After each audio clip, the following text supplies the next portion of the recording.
for somebody. And tonight it just happened to be Carl. So welcome to the call, Carl, out of Jersey.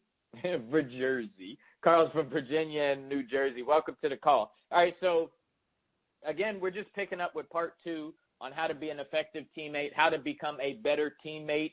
I was reading online that there was this exercise that we're going to do. So what I'm going to do is how we're going to start the call off.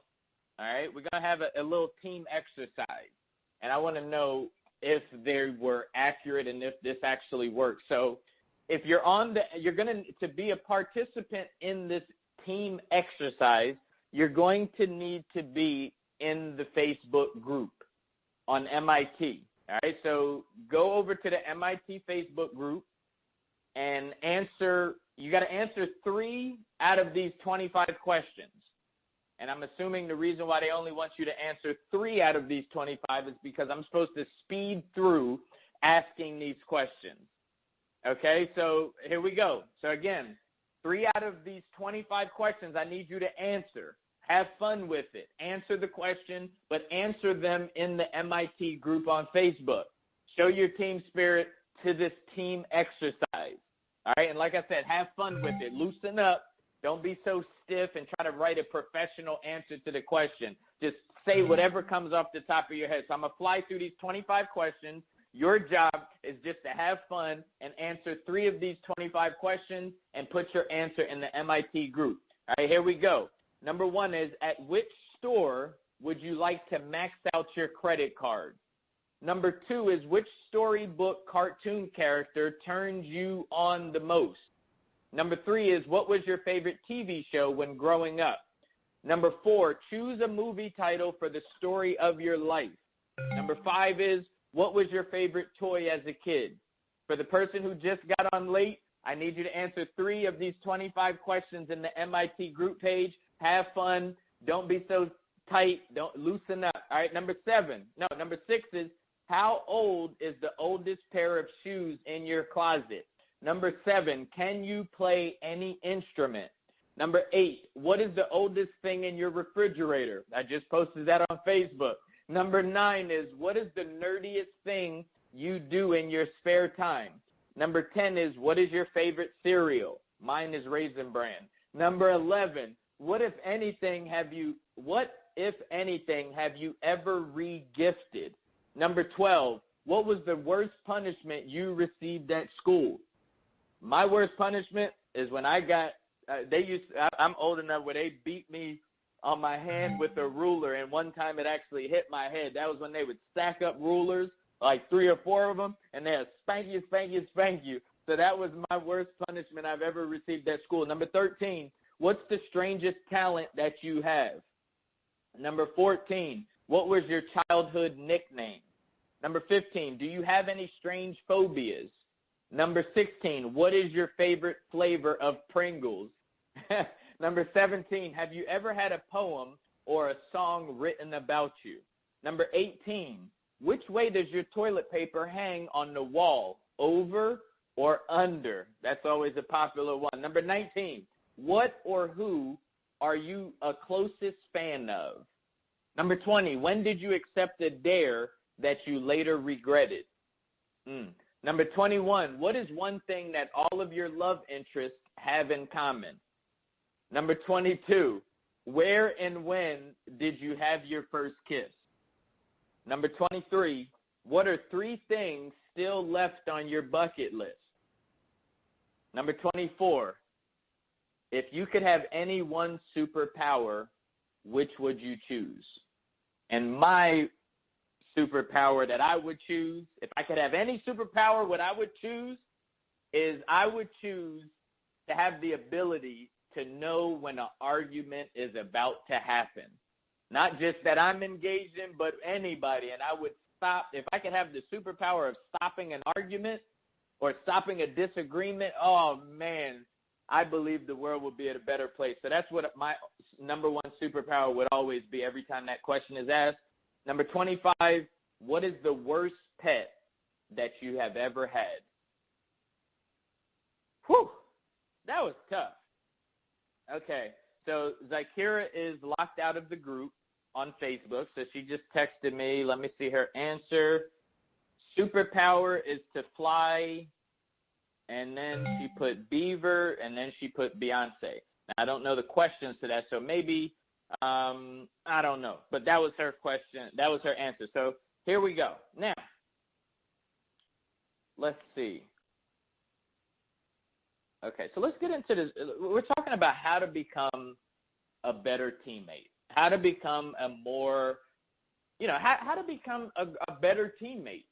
And like we discussed last week, it's like these things where we just, we expect, we know what we want from a teammate, right? We want somebody to be coachable. We want someone to be productive. We want someone to be ambitious, right? That's what we want. We're business owners. That's what we want. But like we discussed last week, right? You want, but we also have to know what they should want from us, right? To attract someone that's ambitious and someone that's a performer and a producer and that's coachable. In most cases, you want to have those. You want to possess those characteristics as well.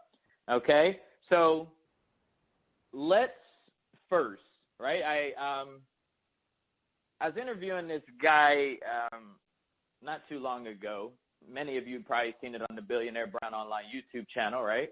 And it was about finances and investing. If it has anything to do with money and discipline and the characteristics it takes to accumulate wealth in business, I typically share it in our group or something like that. And this particular one I thought was really great because as we're talking about how to become a better teammate, how to become a great teammate, one of the things they say, I think I was asking him, like, he wanted to give some tips on how to make better investment, how to make good investment.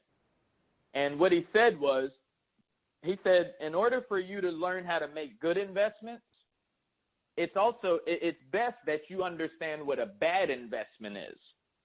So I thought it would be fun if we talk about, just go through some things of a bad teammate, okay?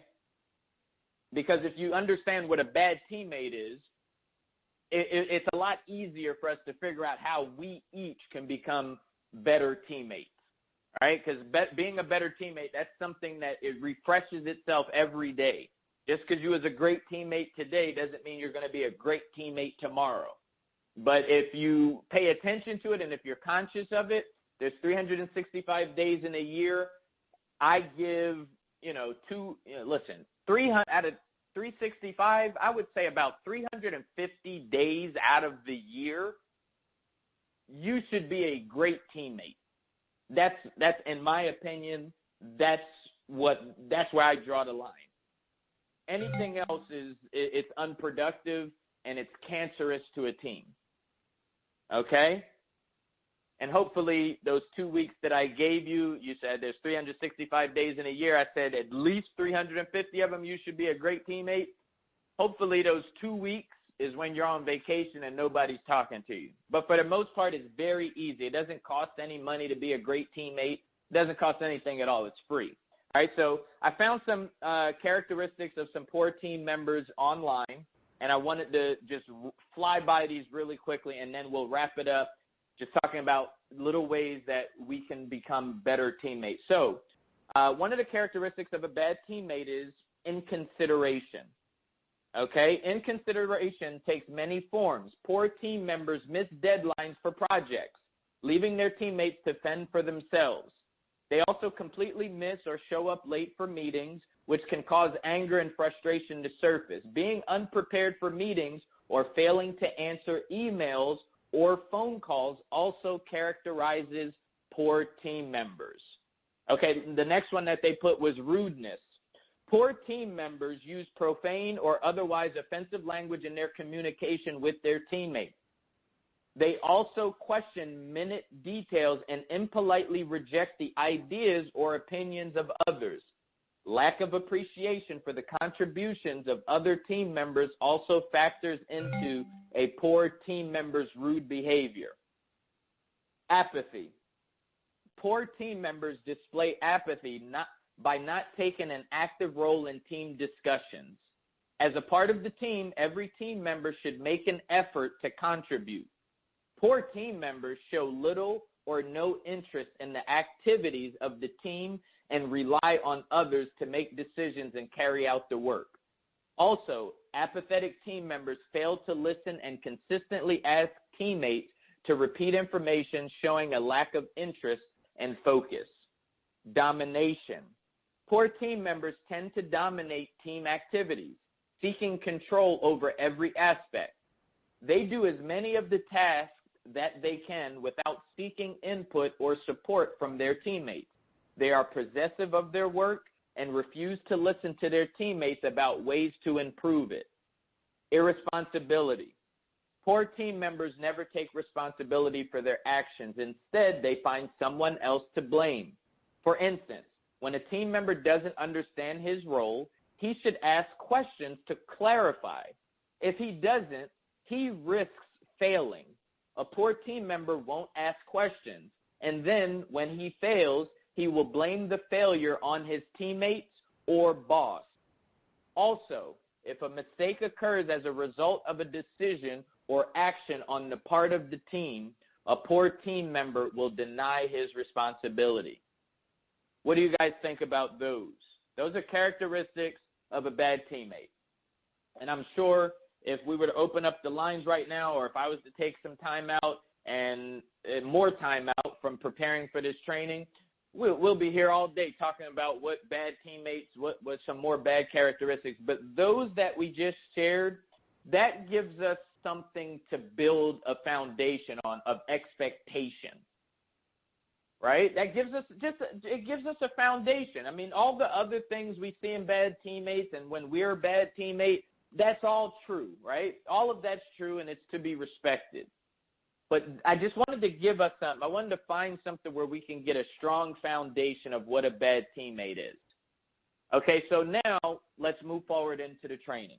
How to become a better teammate. How to become a great teammate. Okay, well, obviously, first thing that you want to do is you don't want to be a bad teammate, right? You want to, you always want to be asking yourself, like, am I doing this? Like, let me give you an example, right? So this is a true example of something that happened today, right? So I'm in between an appointment today, right? And one of my teammates, Rosalind, is calling me, right? Rosalind's calling me, but then guess what? I wasn't able to take the call. So what did Rosalind do? About 15, maybe 20 minutes later, Rosalind calls me back again. I'm not able to take the call, right? I'm not even able to do anything. I'm totally tied up. I can't do anything just through my circumstances. I wasn't able to do anything. So I want to point out two things of this experience. First thing I want to point out is that Rosalind is such a great teammate that what she did was she needed to get something done. So she obviously contacted me, who's her sponsor. But because Rosalind's such a great teammate, Rosalind didn't wait. She assumed, she expected that I was doing something that I wasn't able to pick up the phone for her. So without Rosalind having to wait for me to get back to her, what Rosalind did was Rosalind contacted her national vice president, which is Kenny Watkins. So the second thing I wanted to point out is when I saw that I wasn't able to get back to her, as soon as I saw the missed call, I called Rosalind. I said, oh, hey, Rosalind, I just saw your missed call. What's going on? And Rosalind, as a great teammate always does, she said, oh, no, everything's good. I actually already spoke with Kenny, right? So that was good. I mean, just think about yourself and think about your teammates, the type of culture that we have on this team. You have to think about it. Like, really think about it. I know, listen, it's the little things. I'm telling you, it's the little things that really add up and make a big difference. I pointed that out because I've seen so many times over the years, someone's in that same situation as a Rosalind Perkins, right? They're contacting their sponsor. And what they typically do is if they can't get their sponsor, they become numb. They become mentally numb, and they stand still, and they build up all this frustration because that one person wasn't available. They understand, sometimes they understand that they have other people that they can contact. I mean, hell, you can actually go on the Facebook MIT group at any point of day, 24/7, and you can type in the question, and somebody's going to help you.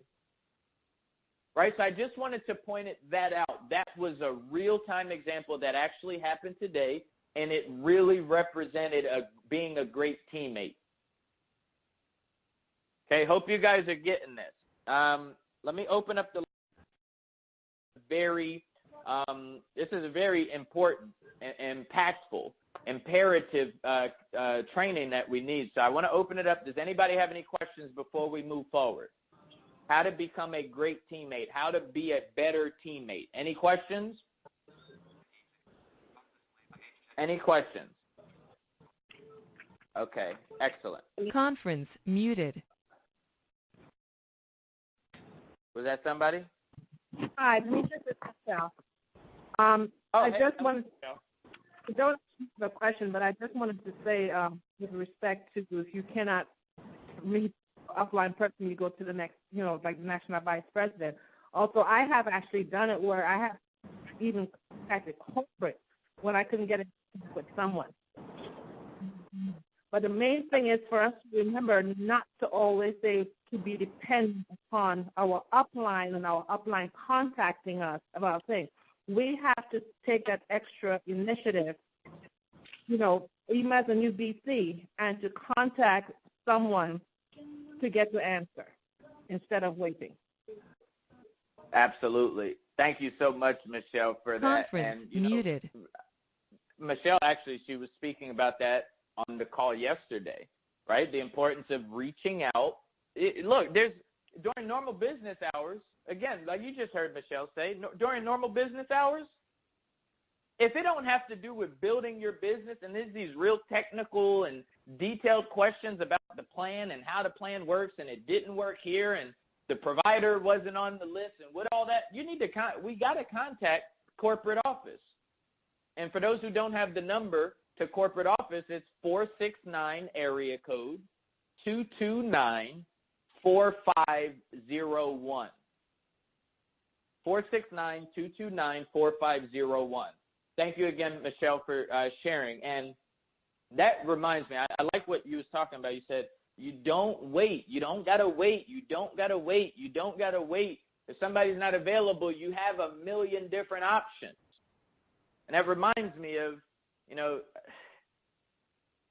I'll save that for another call. But what I will say is, don't wait. I'm going to just reiterate what Michelle just said. Don't wait, guys. Being a great teammate means you have to be resourceful, right? You have to be rich in your resources, right? That doesn't work. All right, let me go to this one. That didn't work. Let me go to this option, right? That's how you become a great teammate, right? That's another way you can become a great teammate. All right, so now here's what I wanted to do just to wrap this up.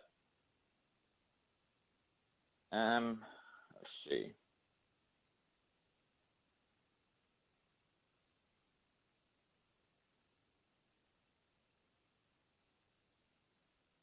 Hold on one second. Okay. Here it is.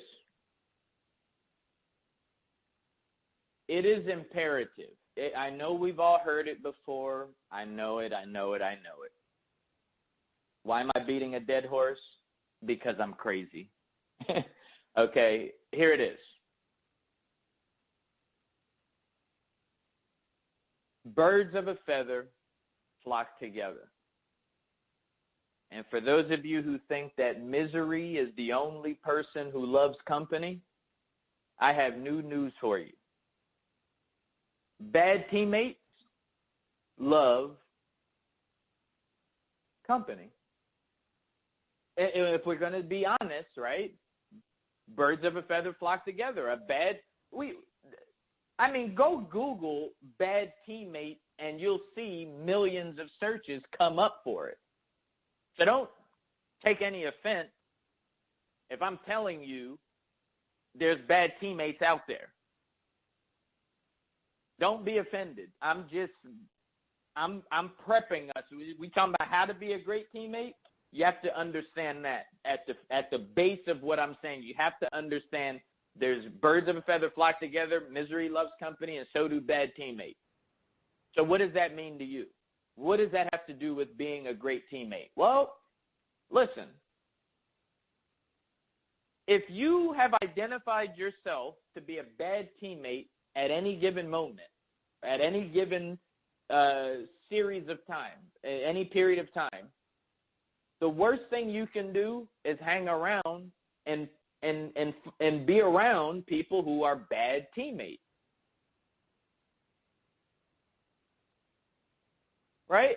This is all elementary. This is just the principle, guys.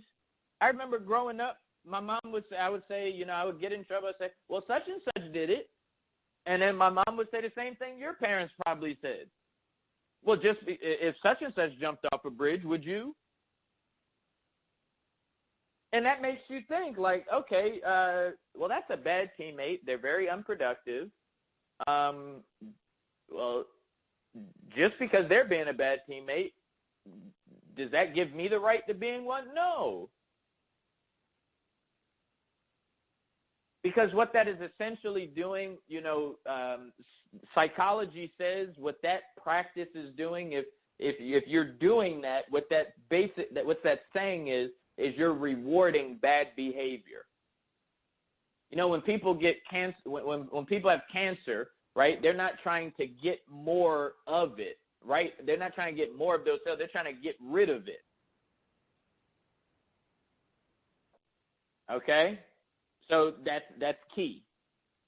That's key.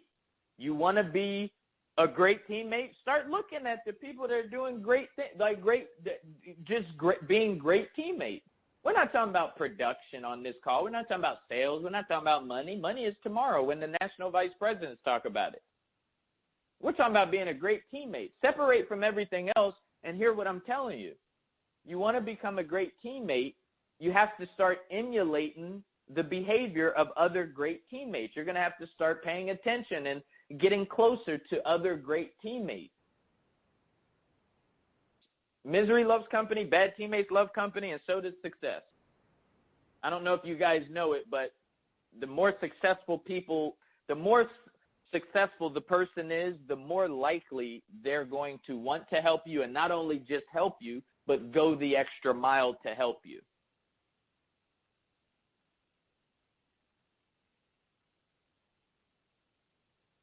Okay. Here's another thing that you need to remember is that it's okay to not get along with everyone on your team. It's okay. All my sports fans, we see it year after year, most times championship teams, they have players who don't like each other. They have teammates that don't like each other. But because they're there for a bigger reason than themselves, the team, they don't let that affect what their job is. I mean, So you just know that that's okay, and it also works the same as if you recruit someone and you don't necessarily get along with them. If something's not connecting, it's okay for you to ask your sponsor or someone in your upline to take the lead on working with that person. Right? Hey, I don't know this person. I mean, it could be whatever. I mean, but what I'm saying, and we talked a little bit about that in the training in Raleigh, like not even religion. Like if you're really serious about your religion, and you don't like someone from another religion just because of their religion and they're in your business, or let's say you get someone on your team that is, I don't know, let's just say it's religious, but it could be anything. It could be their sexuality, right? It could be anything. It doesn't rub you right. It doesn't fit well with your beliefs, right? Don't get them out. If they're a good person, they're not, causing problems, they're not killing or hurting anybody in your organization, breaking any rules, listen, they're still good people, but you don't like working with them, and that's fine. Give your upline or someone in your upline a call and say, hey, this person is this, and this is what I believe, and I don't think I'm going to be able to work with this person. They could be a male chauvinist, a female chauvinist, whatever the case is. Can you take the lead on working with them? That's what I'm talking about when I say you don't have to get along with everyone. You have to be smarter. You have to be more creative, right? You're a business owner. You're not employer. You got to put on your business hat. Other thing I wanted to say is, here's one. How to be a great teammate is you focus on yourself. I know everybody likes to say the old airplane adage where they say, well, even in the plane, they say put your mask on first, even if you have children. But I'd rather just keep it simple. We're talking about team, and when I think of team, I think of wins and losses. And I know Michael Jordan has coined the phrase where he said there's no I in team, right? Well, there's no I in team, but guess what? I'm talking about how do you become a better teammate? Is you got to focus on yourself, right? There's no I in team, but somebody count out how many I's are in the word responsibility. I believe there's 3 of them. Okay, so you got to focus on yourself. I'll give you guys an incredible example. Anybody who was at the event that we just had in Raleigh this past Saturday, incredible example. I mean, if you come to November 4th, it's going to be the same thing. You come to Raleigh on November 4th, it's going to be the same exact thing. What you would have seen if you were there, anyone who was there this past Saturday, amongst all of the people that were there, I mean, the place was packed, and we're expecting for it to be even more packed. We're expecting to double the outcome November 4th.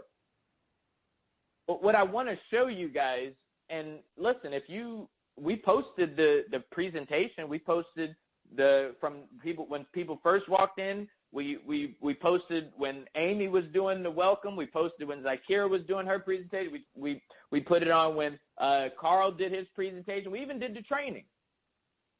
But I say all of that to say if you really listen to how that event happened, everybody did what they were supposed to do and nothing else.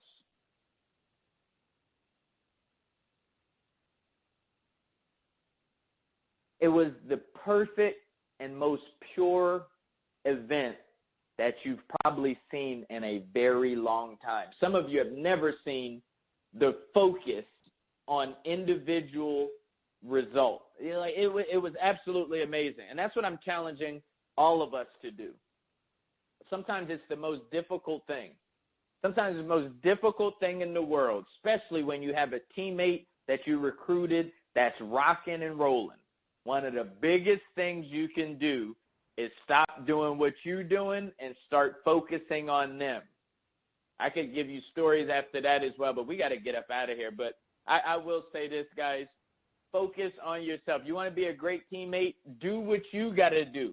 Stop talking about who's not doing a good job and who's not a good teammate. The purpose of us talking about bad teammate, good teammate tonight in the past 2 weeks, and we're going to finish it up next week. The reason why I'm not talking about bad teammate, good teammate, so we can go around and say, nope, that's a bad team. Oh, she's terrible. He's terrible. Oh, no, they're terrible. I don't know. And you guys are inboxing me and sending me message and looking at people cross-eyed when they walk past by the meeting because they're a bad team. No, it's not for the purpose of that. If they're a bad teammate and they're at a meeting or they're at an event, just, hey, how you doing? Okay. All right, good. And you got your guests already. So you need to be around your guests anyway or be around the other great teammates that you have. This is not a thing to point fingers, say, hey, this. Oh, I don't like the way they did the recruiting call. Or I don't like the way that person, the way that they're talking. No, it's not for the purpose to point and start picking people out and treating people differently. That's not the purpose. The purpose is that we all need to become conscious of the culture that has been built in this team. We don't just say teamwork on this team, teamwork makes the dream work. We don't just say that crap here. We actually live it, right? So I challenge, I'm going to put out a challenge. Well, actually, I want 2 challenges. I'm going to put out 2. Put out 2 challenges. Here's the 2 challenges I want to have everybody get done before we come back 7 days from today for the finale of this How to Be a Better Teammate. 2 challenges between now and next Wednesday. First challenge is I want each of us to do 7 3-ways with someone in our upline. 7 3-ways. I want you to do 7 3-ways with your upline between now and this following Wednesday. Minimum 7 3-ways. That's the first challenge. The second challenge is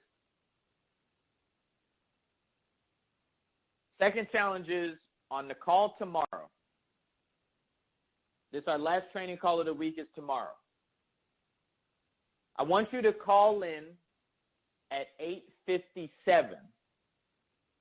And when you call in at 8:57, I want you to scream at the top of your lungs, maybe not the top of your lungs, but I want you to scream your name and where you're calling from like you're going for the Team Spirit Award. 2 challenges, 7 3-ways between now and this coming Wednesday, and then tomorrow I want you to scream your name and where you're calling from like you're going and you're this close to winning the Team Spirit Award for 2017 here on our team. My name is Demetrius Brown. I'm a President's Club member. Hey, Mom! I'm on TV!